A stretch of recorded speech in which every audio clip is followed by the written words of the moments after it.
Hi railway NTPC group D 2025 ఈరోజు current అఫైర్స్లో Padma Vibhushan పురస్కారాల గురించి డిస్కస్ చేద్దాం. 2025 అట్ ద సేమ్ టైం కొన్నిసార్లు మన బ్యాడ్ లక్ ఏంటి అంటే 2024 కూడా అడిగే అవకాశం ఉంటుంది. సో అందుకే 2025తో పాటు 2024 కూడా నేర్చుకోవాలి. అండ్ చాలామంది ఎవరికి వచ్చిందో నేమ్స్ తెలుసుకుంటే సరిపోతుందా అని అడుగుతూ ఉంటారు. బట్ అలా చదవకూడదు. సో వాటికి ఇంకొంత ఇన్ఫర్మేషన్ అయితే యాడ్ చేయాల్సిన అవసరం ఉంటుంది. సో చూద్దాం రైల్వే ఎగ్జామ్స్లో ఈ టాపిక్ నుండి ఎలాంటి క్వశ్చన్స్ ఎగ్జామినర్ అడిగే అవకాశం ఉంటుంది అనేది మనం ఆ బేస్ మీద నేర్చుకోవడానికి ప్రయత్నం చేద్దాం. అండ్ మన యొక్క యాప్ లాస్ట్ బెంచెస్ హబ్ అనే యాప్ని ప్రతి ఒక్కరూ డౌన్లోడ్ చేసుకోండి. డౌన్లోడ్ చేసుకునే ముందు యూట్యూబ్లో ఒకసారి క్లాసెస్ చూడండి, మీకే అర్థమవుతుంది. మీకు రైల్వేకి ఉపయోగపడుతున్నాయని మీ మనసుకు అనిపిస్తే దెన్ డౌన్లోడ్ చేసుకోండి. Okay right.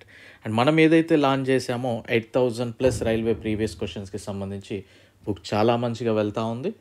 సో తీసుకోవడానికి ప్రతి ఒక్కరూ ట్రై చేయండి. ప్రతి ఒక్కరి దగ్గర ఉండాల్సిన పుస్తకం ఇది. తెలుగులో మొదటిసారిగా మనం ఇవ్వడం జరిగింది. ఇప్పటివరకు దీనికి సంబంధించి తెలుగులో లేదు, బట్ మనం మీకోసం ఇవ్వడం జరిగింది. ఇది ఎలా తీసుకోవాలి ఏంటి అనేది వీడియో లింక్ డిస్క్రిప్షన్లో బుక్ అని ఉంటుంది, ఒకసారి చూడండి, తీసుకోండి. అండ్ కోర్స్ తీసుకునే ముందు యూట్యూబ్లో ఒకసారి క్లాసెస్ చూడండి. మీ రైల్వే ఎగ్జామ్స్కి ఉపయోగపడుతున్నాయి అనిపిస్తే తీసుకోండి. పాలిటీ కావచ్చు, కెమిస్ట్రీ కావచ్చు, జీకే, సైన్స్ స్కూల్ బుక్స్ కావచ్చు, ప్రీవియస్ క్వశ్చన్స్ సంబంధించి కావచ్చు. ఈచ్ 75 రూపీస్ ఏమో ఉంది. అండ్ గ్రూప్ డి కోర్స్ మీకు 200 రూపీస్కి ఏమో కనిపిస్తూ ఉంది. తీసుకోవడానికి ట్రై చేయండి. డెఫినెట్లీ మీరు పెట్టిన రూపాయికి ఖచ్చితంగా న్యాయం అయితే చేస్తాను. Okay right. Coming to the topic, Padma Vibhushan పురస్కారాలు. ఎగ్జామినర్ పర్టిక్యులర్గా ఈ టాపిక్ నుండి ఎలా అడుగుతాడని మనం ఒకసారి చూస్తే, భారతరత్న పురస్కారం తర్వాత రెండవ అత్యున్నత పురస్కారమే పద్మ విభూషణ్. సో మొదటిసారిగా హయ్యెస్ట్ సివిలియన్ అవార్డు, అంటే భారతదేశంలో అత్యున్నతమైన పురస్కారం ఏదైతే ఉందో అది భారతరత్న. దాని తర్వాత పద్మ విభూషణ్, ఆ తర్వాత పద్మభూషణ్, తర్వాత పద్మశ్రీ. ఇది ఆర్డర్. సో ఇది గుర్తుపెట్టుకోవాలి. సో రెండవ అత్యున్నత పురస్కారము సెకండ్ హైయెస్ట్ సివిలియన్ అవార్డు ఏది అని అన్నప్పుడు మనం పద్మ విభూషణ్ అనేది గుర్తుపెట్టుకోవాలి. ఎగ్జామినర్ ఈ విధంగా అడిగే అవకాశం ఉంటుంది. అండ్ నెక్స్ట్ దీన్ని ఎవరు ఇస్తారంటే అఫ్కోర్స్ ఇండియన్ గవర్నమెంట్. అండ్ మొదటిసారిగా 1954 నుండి ఇవ్వడం ప్రారంభించారు, 1954 నుండి. సో అడుగుతారు పద్మ విభూషణ్ పురస్కారం ఏ సంవత్సరంలో ప్రవేశపెట్టారు, ఎప్పటి నుండి ఇస్తూ ఉన్నారు, ఇలాంటివి అడుగుతూ ఉంటారు. సో 2025 కనుక మనం ఒకసారి చూస్తే 2025 గాను మొత్తం 7గురికి పద్మ విభూషణ్ పురస్కారాన్ని అయితే ప్రకటించారు. ఆ 7గురు ఎవరెవరు, ఏ స్టేట్కి సంబంధించిన వారు, వారు ఏ కేటగిరీ అంటే ఏ రంగానికి సంబంధించిన వారు, వారికి ఇంకేమైనా స్పెసిఫికేషన్స్ ఏమైనా ఉన్నాయా, ఇవన్నీ నేర్చుకోవాలి మనం. ఏదో పర్టికులర్గా నేమ్ నేర్చుకొని వదిలేద్దామంటే కాదు. ఓకే. సో ఫస్ట్ ఒసాము సుజుకి, ఈయన చనిపోయిన తర్వాత ఈయన పేరు మీద ఈ పద్మ విభూషణ్ ప్రకటించారు. సో అడుగుతారు క్రింది వానిలో ఎవరికి చనిపోయిన తర్వాత పద్మ విభూషణ్ పురస్కారం ఇటీవల ప్రకటించారు. ఈ విధంగా క్వశ్చన్ ఫార్మేషన్ ఉండే అవకాశం ఉంటుంది. సో ఇక్కడ ఒసాము సుజుకి, ఈయన వాణిజ్యము పరిశ్రమలు అంటే బిజినెస్ కేటగిరీకి సంబంధించిన వ్యక్తి. జపాన్, ఈయన యొక్క స్వస్థలం ఎక్కడ అని అడిగే అవకాశం ఉంటుంది, జపాన్. అదేవిధంగా సుజుకి కంపెనీ చైర్మన్ అండ్ ప్రెసిడెంట్గా వ్యవహరించారు. సో ఏ విధంగా అడుగుతారు అంటే ఈ క్రింది వారిలో ఎవరికి పద్మ విభూషణ్ పురస్కారం ఇటీవల వచ్చింది, ఎవరికి చనిపోయిన తర్వాత వచ్చింది, లేదా ఒసాము సుజుకి ఏ దేశానికి సంబంధించిన వ్యక్తి, లేదా ఒకవేళ ఇండియన్ అయితే ఏ రాష్ట్రానికి సంబంధించిన వ్యక్తి, లేదా ఏ రంగానికి సంబంధించిన వ్యక్తి. క్వశ్చన్ ఫార్మేషన్స్ ఈ విధంగా ఉంటాయి ఇండియన్ రైల్వేస్లో. నెక్స్ట్ దువ్వూరి నాగేశ్వర్ రెడ్డి, డి నాగేశ్వర్ రెడ్డి గారు. అండ్ వైద్యము తెలంగాణ, యాక్చువల్లీ ఈయన బర్త్ వచ్చేసి ఏపీ, బట్ ఈయన కేటగిరీ మనం తెలంగాణ నుండే చూస్తూ ఉంటారు. ఏఐజీ హాస్పిటల్ స్థాపకుడు. ఏషియన్ ఇన్స్టిట్యూషన్ ఆఫ్ గ్యాస్ట్రో అనేది హాస్పిటల్ ఉంటుంది మనకి ఇక్కడ గచ్చిబౌలిలో.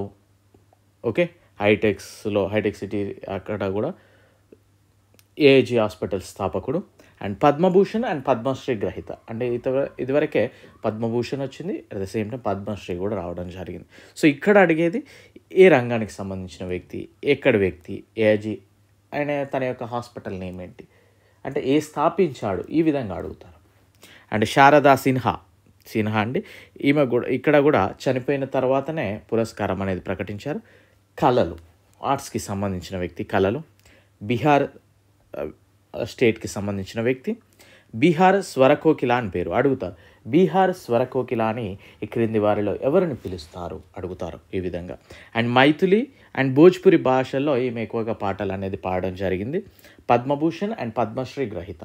సో ఇది ఎందుకు చెప్తున్నానంటే తనకి ఇదివరకు కూడా ఇంత వేరే పురస్కారాలు రావడం జరిగింది అనవడం కోసం మాత్రమే. బట్ అవి ఎప్పుడు ఇచ్చారు ఏంటని ఏం అడగరు. ఓకేనా. Next justice Jagdish Singh Khehar. So retired justice in ప్రజా వ్యవహారాలు, ఛత్తీస్గఢ్కి సంబంధించిన వ్యక్తి. మాజీ సుప్రీంకోర్టు చీఫ్ జస్టిస్, మాజీ సుప్రీంకోర్టు ప్రధాన న్యాయమూర్తిగా వ్యవహరించిన వ్యక్తి జగదీష్ సింగ్ కెహార్. అండ్ మొట్టమొదటి సిక్కు కమ్యూనిటీ నుండి వచ్చిన సుప్రీంకోర్టు చీఫ్ జస్టిస్. సో ఈయన 44వ చీఫ్ జస్టిస్ ఆఫ్ ఇండియాగా ఉండడం జరిగింది. 44వ. సో 2017 జనవరి టు ఆగస్ట్ వరకు అయితే వ్యవహరించారు. సో ఏం అడుగుతారు అంటే దేనికి సంబంధించిన వ్యక్తి అండ్ ఏ రాష్ట్రానికి సంబంధించిన వ్యక్తి, కింది వారిలో దేనికి వ్యవహరించారు అని కింద ఏమి ఇస్తారంటే ఐపీఎస్గా సూపరింటెండెంట్ ఆఫ్ పోలీస్గా వ్యవహరించారు, లేదా సుప్రీంకోర్టు చీఫ్ జస్టిస్గా వ్యవహరించారు, లేదా ఒక రాజకీయ నాయకుడు, ఈ విధంగా అడిగే అవకాశం ఉంటుంది. సో మనం గుర్తుపెట్టుకోవాల్సింది supreme court chief justice. And Kumudini Rajnikant Lakhia, కళలు, కథక్ డాన్సర్, గుజరాత్కి సంబంధించిన వ్యక్తి. అండ్ లక్ష్మీనారాయణ సుబ్రహ్మణ్య, కళలు, కర్ణాటిక్ మ్యూజిక్, కర్ణాటక. అండ్ వాసుదేవన్ నాయర్, ఈయన కూడా చనిపోయిన తర్వాతనే ఏదైతే పురస్కారం ఇచ్చారో లిటరేచర్, విద్యా సాహిత్యము, కేరళకి సంబంధించిన వ్యక్తి. పద్మభూషణ్ అండ్ జ్ఞానపీఠ అవార్డు గ్రహీత కూడా ఆయన. జ్ఞానపీఠ అవార్డు అనేది మనకు తెలుసు, లిటరేచర్ అవార్డ్స్లో చాలా ప్రముఖమైన అవార్డు జ్ఞానపీఠ అవార్డు. సో ఈ విధంగా ఈ 7గురికి వాసుదేవన్, లక్ష్మీనారాయణ్, రజనీకాంత్ లకియా, జగదీష్ సింగ్ 1 2 3 4 5 6 7 ఈ 7గురికి అయితే రావడం జరిగింది. మన దరిద్రం బాగాలేకపోతే 2024 కూడా అడుగుతూ ఉంటారు. సో 2024 కూడా చదవండి. మరీ మనం లాస్ట్ 6 months చదువుదామంటే కుదరదు. కొన్నిసార్లు కొన్ని టాపిక్స్ మనం అంతకుముందు కూడా చదవాల్సిన అవసరం అయితే ఏర్పడుతుంది ఇండియన్ రైల్వేస్లో. సో ఇక్కడ చూద్దాం 2024లో కనుక చూస్తే మొత్తం 5 వ్యక్తులకి పద్మవిభూషణ్ పురస్కారం అయితే ఇవ్వడం జరిగింది. వెంకయ్య నాయుడు గారు. సో పబ్లిక్ అఫైర్స్, ప్రజా వ్యవహారాలు, ఆంధ్రప్రదేశ్కి సంబంధించిన వ్యక్తి. ఈయన 13వ వైస్ ప్రెసిడెంట్ ఆఫ్ ఇండియా, ఉపరాష్ట్రపతిగా వ్యవహరించారు, మనందరికీ తెలిసిన విషయం. సో మోర్ దాన్ ఎనఫ్ ఇది, ఈ ఇన్ఫర్మేషన్ సరిపోద్ది. అండ్ బిందేశ్వర్ పటాక్, సోషల్ వర్కర్, బీహార్కి సంబంధించిన వ్యక్తి. సులభ్ శౌచాలయాన్ని ప్రారంభించారు. ఇది ఒక టాయిలెట్స్ ఇది అక్కడ, దీన్ని అయితే ప్రారంభించడం జరిగింది. నెక్స్ట్ కొన్నిదెల చిరంజీవి గారు, కళలు, ఆంధ్రప్రదేశ్కి సంబంధించిన వ్యక్తి, పద్మభూషణ్ గ్రహీత, ప్రజారాజ్యం పార్టీ వ్యవస్థాపకుడు, Chiranjeevi eye and blood bank స్థాపకుడు.